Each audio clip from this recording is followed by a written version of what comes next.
everyone, it's Katie from Paradise Falls family. In this video, we'll be continuing our Canada and Alaska series by looking at our road trip and in particular our time in Lake Louise and visiting the Columbia Icefields. I'll talk through how we spent our time in the area with some of the things you can get up to with some tips thrown in along the way. Our road trip began with 3 nights in Calgary, followed by 3 more in Canmore, which I talked through in our last vlog. As part of our time in Canmore, we spent a day up at Lake Louise, which is around an hour north of Canmore. We toyed with the idea of staying at Lake Louise, but found there were only a couple of accommodation options, none of which quite fit what we wanted, so we decided to base ourselves in Canmore and do a day trip. Visiting Lake Louise and the nearby Lake Moraine is actually a fairly involved process. Due to their popularity, you can't just visit on a whim and really need to plan ahead, especially in peak season. There are various options including the Roam bus from Banff or staying in a nearby hotel with a dedicated shuttle. But failing this, you need to make a reservation for the Park and Ride shuttle system. This is operated by Parks Canada and it's in place to manage crowds and parking issues. The shuttle departs from the Lake Louise ski resort, which is where the gondola is. Your ticket gives you a timed slot on which you can catch the outward shuttle down to either Lake Louise or Lake Moraine. You then have the rest of the day to shuttle between the 2 lakes and back to the parking lot. The shuttle was only $19 for the 4 of us, but getting a ticket on the date and time you want is actually really difficult. A proportion of the tickets are released on the National Parks website around 4 months out on a rolling basis, with the rest released around a few days before. This means if you're trying to plan a trip like us, when you can only visit on a certain date or 2, you have to be really on the ball and ready to book when the first batch of tickets is released. We wanted to book tickets for the morning, but the tickets for the day sold out in minutes, so we had to settle on what we could get, which was a midday slot. It was a really frustrating system that we weren't particularly impressed with, but at least we managed to get some tickets, which meant we could visit. We understand why they need a system in place, but it really shouldn't be this hard to visit a lake. The parking lot at the ski resort is massive and open to both people using the shuttle and people just visiting the ski resort and gondola, so you can arrive as early as you like and stay all day. You're not restricted by your shuttle time. So we decided we'd go early, go up the gondola and then be back down in time for our shuttle at lunchtime. We set off early, around 8 AM, and were there parked up for 9 AM when the gondola opened. There are 2 routes connecting Banff and Lake Louise, the Trans-Canada Highway and then the Bow Valley Parkway, which runs parallel to the highway most of the way. We talked more about this in our last vlog, so you can check that out on our channel. But we took the highway there for speed and the parkway back when we had more time and could take the slightly more scenic route. We'd pre-booked gondola tickets on the Lake Louise website. These weren't dated so could be used whenever, but it was cheaper than buying them on the day, so it's worth doing. They came to around $137 for all 4 of us, which was pretty good value given that it was probably the best gondola we did, at least on this trip. You have a choice of riding in an enclosed or open air gondola. There are restrictions based on age and height, but our kids, age 11 and 8, were able to ride in the open air gondola, which we'd really recommend. It's a really fun way to be outside and try and spot the bears beneath you. It's billed as one of the best and safest ways to view bears in the area. They're frequently seen on the slopes beneath the gondolas and are so common that there are electric fences surrounding the visitor area at the top to keep people safe. Unfortunately for us, we didn't spot a bear all day. We must just have bad luck, but it was still fun trying to spot them. It was lovely, peaceful and scenic riding the gondola. At the top there's a small walking trail, all within the fences, across to the Wildlife Interpretative Centre, which has very nice views back down the mountain and across to Lake Louise in the distance. The visitor centre is fairly basic, where you can pick up snacks and use the restroom, and it has a mini museum with animal pelts and claws and things that you can touch. This is also where some of the guided walks and hikes go from. There are a variety on offer on the website, and we'd spotted the Trail of the Great Bear hike, which looked good, so we decided we'd give it a go. We hadn't pre-booked as we weren't 100% sure on what time we'd get here, but fortunately there were spaces. In fact, we were the only ones on the tour. It's best to book this at the lodge before you head up the gondola, but fortunately they were able to add us on at the wildlife centre at the top. This tour came to around $60 for the 4 of us and involved a 45-minute hike through the woods with a guide to learn about bears in the area. We were a little bit apprehensive when we stepped outside the electric fences and into bear territory, but honestly this was one of the best things that we did all trip. The guides check the route beforehand for bears, and you're taught to shout loudly to warn bears that you're in the area. And the guide is in constant contact with the centre, armed with bear spray if necessary. The walk was relatively short.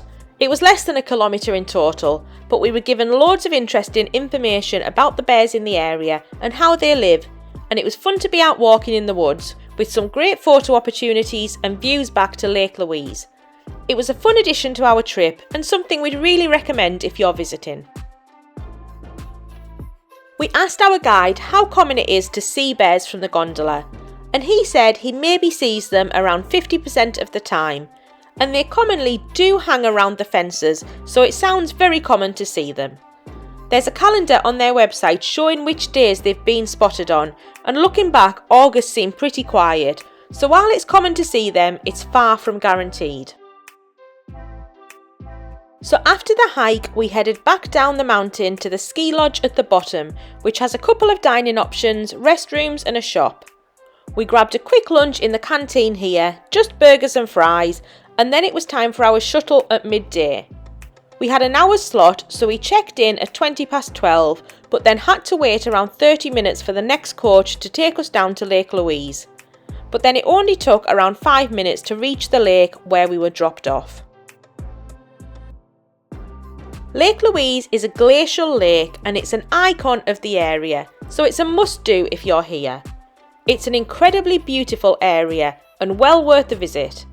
At the end of the lake sits the famous Fairmont Hotel, which we looked at staying in, but the prices were crazy, so we just couldn't justify it. You can still visit here though and enjoy afternoon tea, which again we looked at but decided against this time. You can also rent canoes and go out on the lake for around $140 per half hour, but it's first come first served, and setting aside the cost, the queues were really long, so we just didn't have the time to do this. Then you can walk around the lake and take in the surrounding area in your own time. We found it was really busy here though, just with hordes of crowds, and it really took away from the peaceful scenery. As a result, we didn't stay that long, taking some pictures and moving on to Lake Moraine. To get here, there's another shuttle onto Lake Moraine, which leaves from just outside the restrooms where you're dropped off. It was a shorter wait this time, but a slightly longer drive, around 20 minutes, up to the lake. In many ways, this was nicer than Lake Louise. It seemed slightly quieter, but that might just have been because crowds could disperse a little bit more here, and there wasn't the attraction of the hotel either. The canoes here were $160, which again, we couldn't really justify, and it was a shame as everything else in Canada seemed so reasonably priced. Not sure what it is with the cost of canoes. Again, you can walk around the lake and there's a rock pile you can climb for some great photos that we saw loads of people doing. There's a little shop here, but only pit toilets if you need them. And then it was back to the shuttle to head back to the parking lot. We didn't actually spend that much time at the lakes, given that we'd left the parking lot by around 3:30, so 3 hours in total, including all of the shuttles. If we're being honest, we were a little underwhelmed. Not in the lakes themselves, which were stunning and still very much worth seeing, but the whole experience had been stressful to book and stressful to execute with all of the different shuttle buses and all of the crowds. The cost of the canoes and the afternoon tea, etc. had also been disappointing. So all in all, it wasn't one of our favourites. Glad we've seen it, but we probably wouldn't rush back unless it was the off-season and quieter, or maybe if we were lucky enough to stay in the Fairmont Hotel. Back at the ski lodge, we decided to head back towards Banff and Canmore, and I talked about our drive and the stops we made in the Banff vlog, which you can find on our channel. We'd read that Lake Louise is a nice town, but there wasn't anything else we particularly wanted to see or do in this area, so we decided to move on. We passed back through the area a couple of days later, when we left Canmore and headed back up to our stay in Golden. If you're heading to Golden, you basically drive up the highway to Lake Louise and then turn west along the Trans-Canada Highway for another hour until you reach Golden. However, our trip originally had us staying in Jasper instead of Golden, before the wildfires ravaged the area. So we'd booked the Columbia Icefields for this day.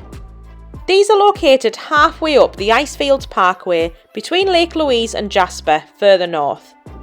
Now that we were staying in Golden, we still wanted to visit the Icefields, but it meant our day involved quite a bit of driving, up past Lake Louise to the Icefields themselves, and then back down again, and then west to Golden. As we'd pre-booked, we couldn't do much about it, so we made the best of it. We left our hotel in Canmore early and headed up the Bow Valley Parkway, stopping to do the Johnston Canyon hike on the way, which I talked through in last week's vlog. We left here by 10 AM and then carried on up past Lake Louise and onto the Icefields Parkway. This has to be one of the most beautiful and scenic highways in Canada, and it was simply stunning to drive. We also noticed the big fences beside the road were gone, meaning that you were that bit closer to nature, so we were looking out to spot animals on the way too. The drive from Lake Louise north to the Columbia Icefields takes about an hour and a half, but there are a couple of good stops along the way. The first of these is Bow Lake, which is a beautiful and easy roadside stop-off. There are a couple more, including Peyto Lake, which we hit on the way back, but there are scenic stops all throughout the journey as it's such a beautiful area. It's also pretty remote, so it's important to make sure you've got enough gas to finish your journey.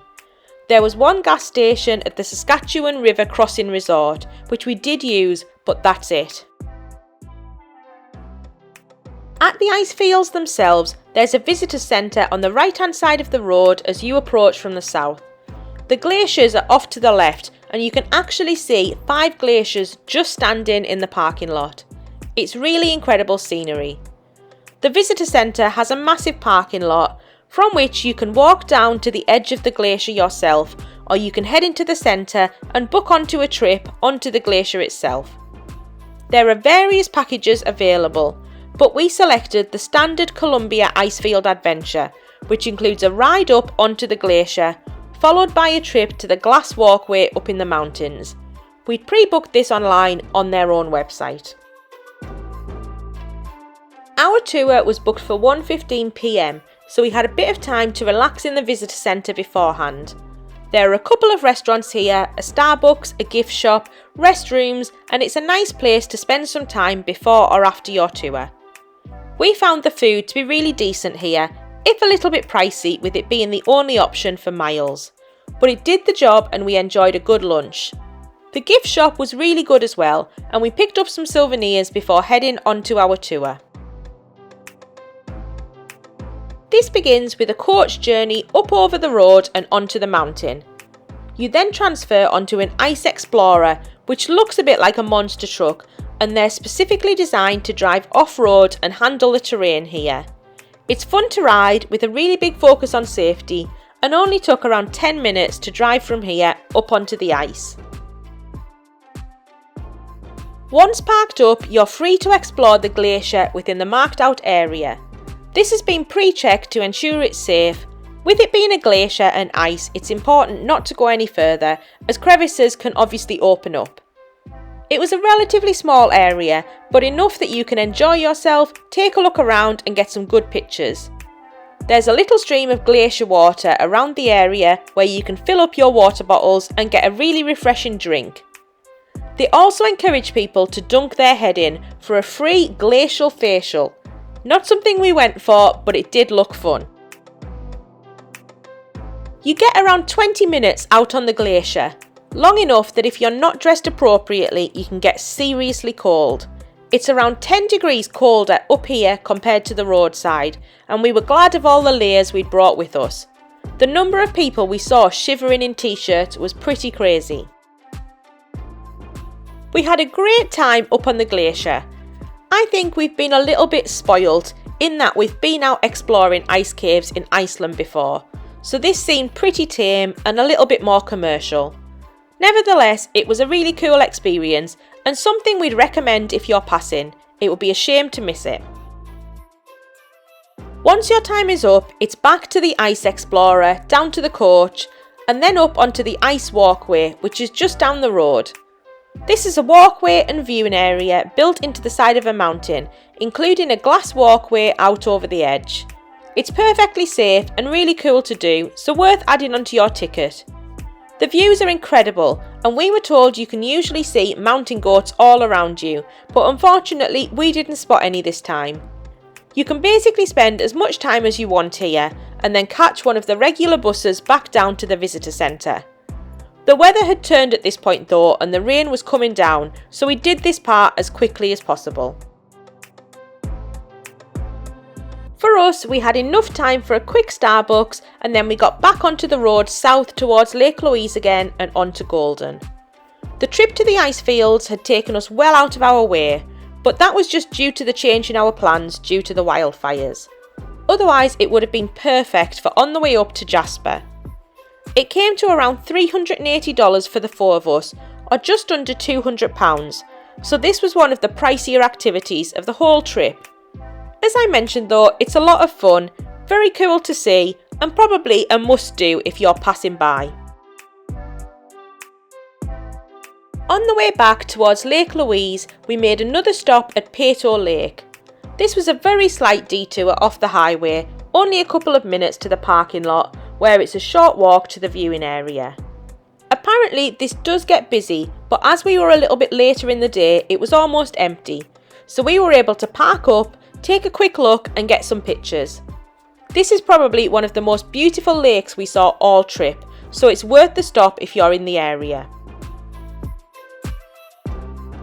It's around an hour and a half from the Icefields to Lake Louise, and then another hour west to Golden.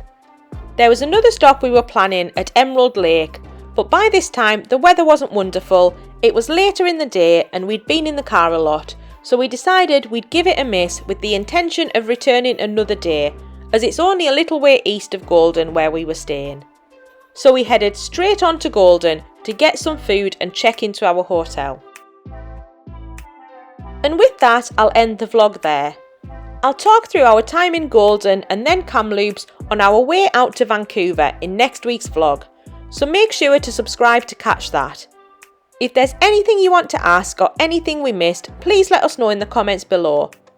Likewise, if you like this video, please give it a like, as it really does make a big difference to the channel.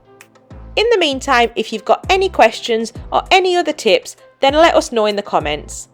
Thank you all so much for watching.